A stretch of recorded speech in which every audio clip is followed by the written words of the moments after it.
stuff, but she went to a workshop where they basically had these blanks and everybody drilled the holes with a drill press and cut the square hole through the sound with a little file, and then he made a flute, and it was what, $10? The workshop was $10. And the guy that does that workshop will create an assembly line in his house, like in his garage, every few months, and they'll make like 100, and they ship them with missionaries to foreign countries. So they can have a music program in villages in Africa and in Asia and stuff where they're going, and they all get little native flutes, and they can make them of different sizes. The length of the flute will determine the key, so they can make them smaller than this if they want to make them for children's hands, where they'll be smaller, the fingers will be closer together. So there you've got, that was an A, those were both the key of A. Well, here's a really tiny flute, it's also an A.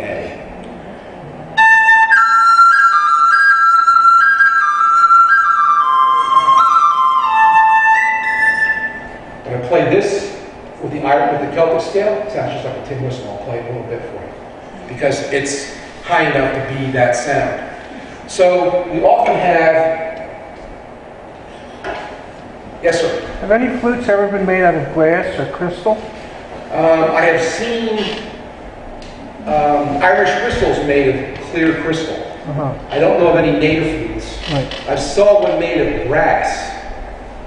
It was beautiful. It was heavy, but it really had a really clear sound. Ceramic. There's actually a guy in Colorado that does almost a Roku-style pottery ceramic flutes, Native American tuning. He makes them. He puts them in a pit of ashes that are hot, and he buries them.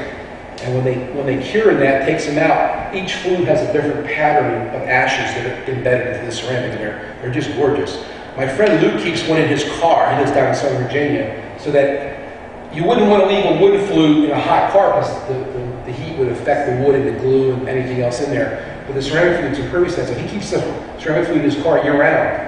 So if it's a cold day, a hot day, doesn't matter. He can jump off on the Blue Ridge Parkway if he's driving somewhere and stop and play because he always has a flute in his car. I keep a plastic one in my car for the same reason. I have a 3-part plastic one where the barrels come apart for 3 different keys. Okay, a couple more things I want to go over before we take a break. Let's talk about a couple different scales. So, here's the Celtic scale on the Native American flute.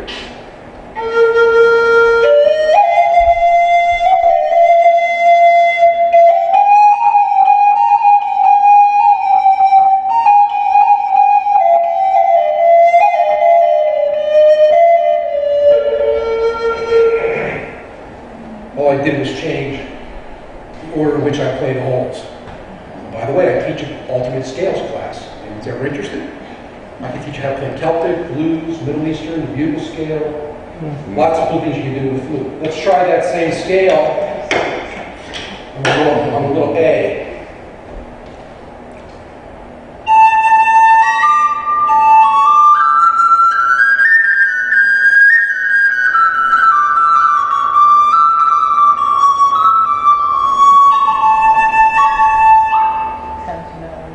Much more like a tin whistle because it's a higher octave. You can play the blues on a native flute.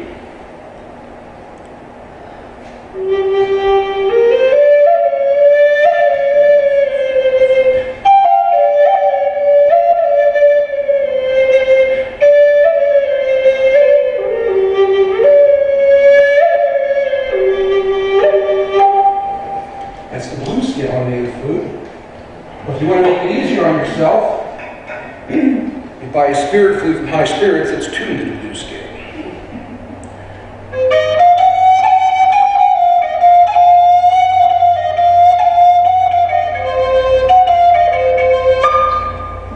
You're playing the blues. You get a couple people going like this, you're all set.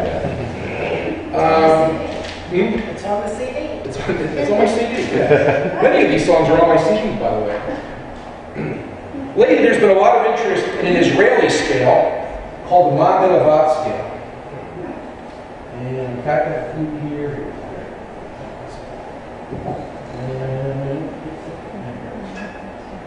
So I'm told that this is one of the scales that the cantors sing in synagogue.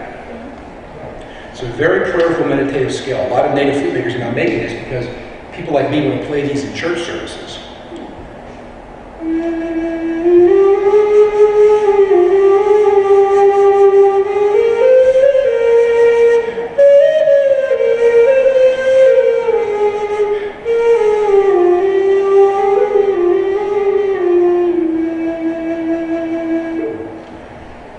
So, it's a Native American style flute tuned to an Israeli scale, so totally intercultural type of instrument. That's become very, very popular, that scale.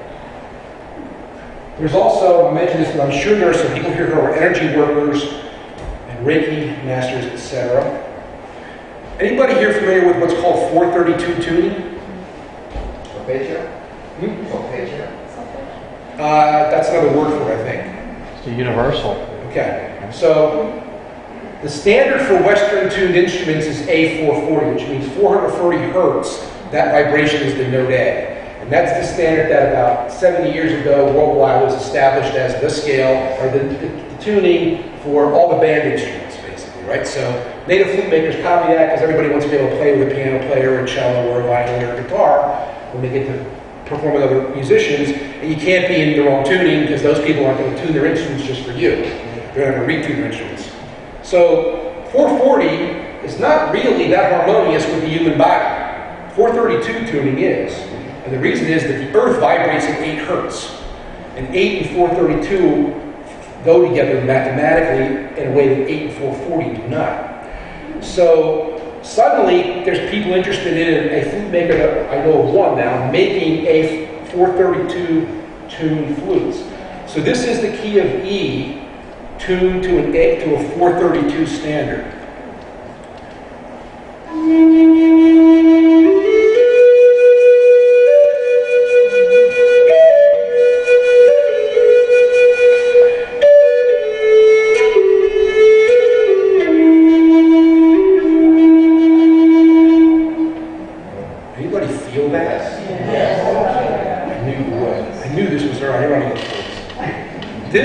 My friend Lou is now doing music therapy at a hospital in Virginia, and he's almost now exclusively using a set of 5 flutes that are made in different keys, tuned this way, and he's having amazing results with cancer patients, hospice patients, even the stressed out doctors and nurses.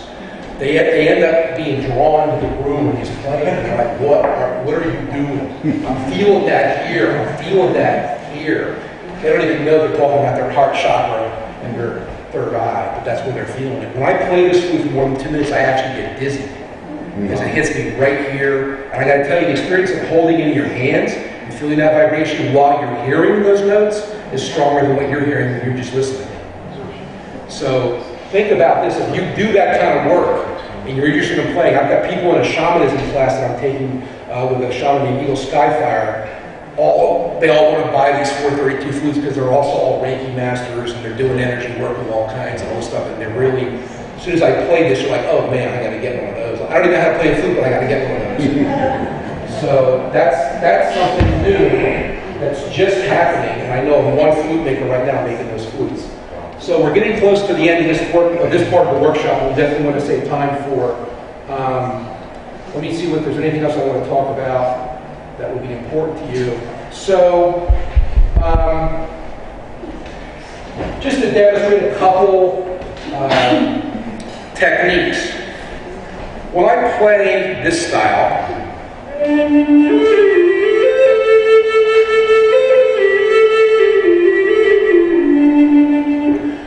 we refer to that as playing legato, which is obviously an Italian word taken from traditional European music, where there's held notes and the notes change only when I move my fingers.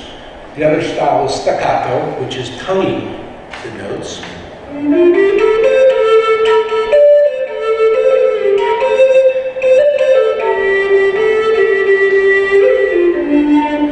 Where you tongue, you double tongue, or you triple tongue each note. And you can do all kinds of cool effects by combining legato and staccato, depending on what kind of mood you want to play. And that's a basic skill that we teach beginning flute students, to use those selectively. And then we've got what you've already heard me do a couple times tonight is what's called a grace note.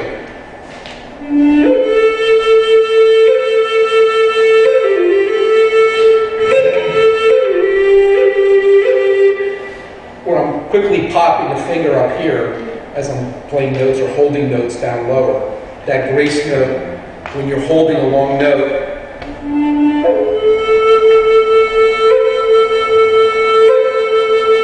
it's a real classic Native American sound. That's what you would hear in the Canyonlands, that kind of a sound, that little grace note here and there, just to hold that note. We've got fluttering.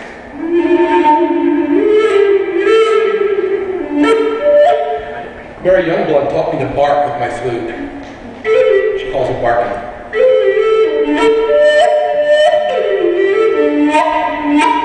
You pop a whole bunch of fingers at once and keep playing. Then there's the ending. It's called an ending pop. And the opposite would be, you might use that if you're playing something peppy and lively. And then if you're playing for a meditation, you don't want to do that because you don't want to jar people out of their seats. You would end this way instead.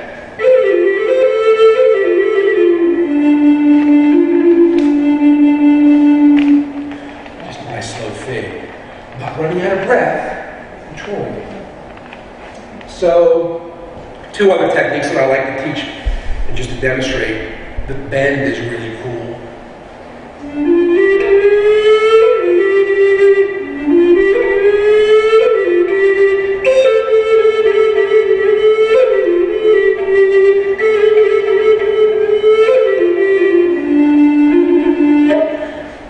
Demonstrated there, bending that note and then smearing it on the way back down, smearing it, rubbing or smearing it. Basic techniques.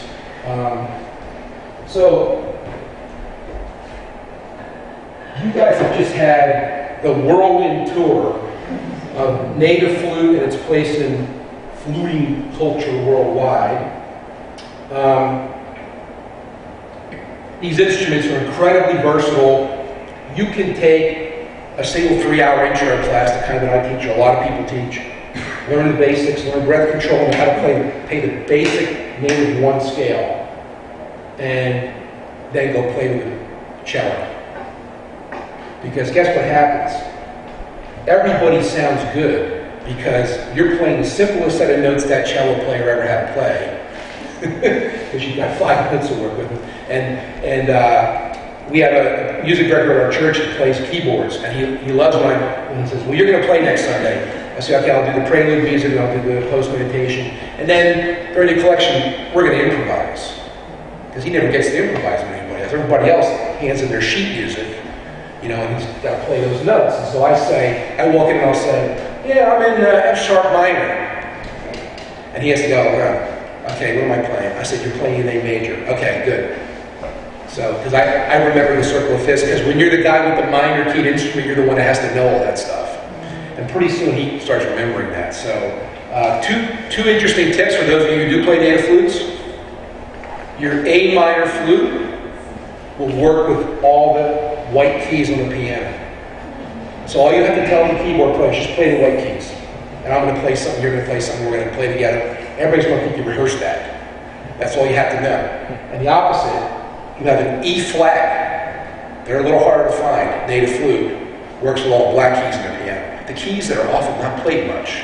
And keyboardists go, oh, that's cool. That sounds really bluesy. And yeah, it's all flats and sharps. So those are little tips.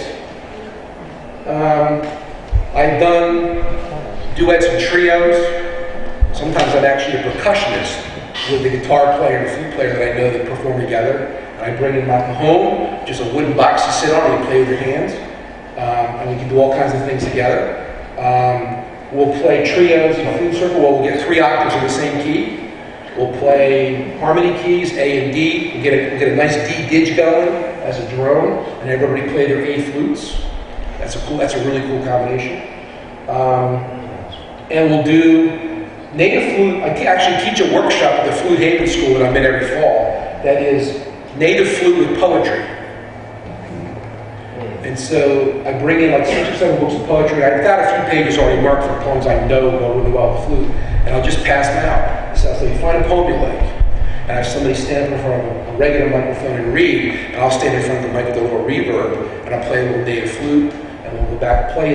Rita stands and play a little flute, Rita stands and play a little flute, back and forth. So beautiful. We did a whole Taizé service at our church a couple of years ago, where that's what we did. We just kept doing spoken word and playing flute for like an hour and a half, and then having like 5 minutes of silence in between each piece. And it was a beautiful ceremony that we did as a Taizé. So I think I'll stop now with this part of the presentation because I want to make sure we save time to do some music together. Do we have any other announcements we have to make? Or? No, if you want to see if anybody has any questions, and then tell them that you have some things over at the table. So are there any questions anybody has that they want to raise right now? Because I'm certainly available. Yes, ma'am. Let's shop. What's that?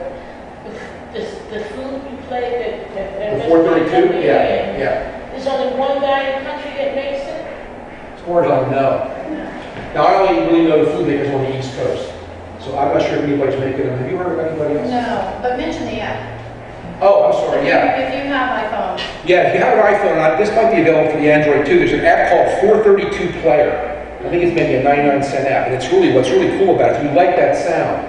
What 432 Player does is anything you have in iTunes on your phone, if you play it by going through the 432 Player app, they'll let you look at all your playlists, play anything, it tunes everything down to a 432 tuning. I mean, you can listen to rock and roll and have that effect. It's unbelievable. It doesn't have to be slow, melodic, instrumental music like that. It's cool. 432 Player. Yeah. And my friend demoed it to me when he discovered this, and he said, I gotta sit down, I want to show you this. And he sat me in front of his laptop and put a couple speakers on it. He said, I'm just gonna play a couple of rock and roll songs. Tell me what you think. And he this is regular, this is 432. And I was like, oh, yeah, what did you just do to me? You know? He was playing the Rolling Stones. I don't know what he was doing. But he was just using that app. So it's really powerful. So you could use that to listen to your favorite meditation tracks or something and see what that effect is on you. That's phenomenal because You felt right away. that right here. I know. That's so in here. And what I haven't had a chance to do is try other keys. I only have one flute and it's in E minor. I don't know whether the effect is different. I suspect it would be. That was amazing. Based on whatever chakra you're letting out in a different key with the different notes, so yeah. Other questions? Yes. I just have one quick comment. Right before I came here, I picked up my car from the dealer, the mechanic. Yeah. And I got the bill and it was 432.88.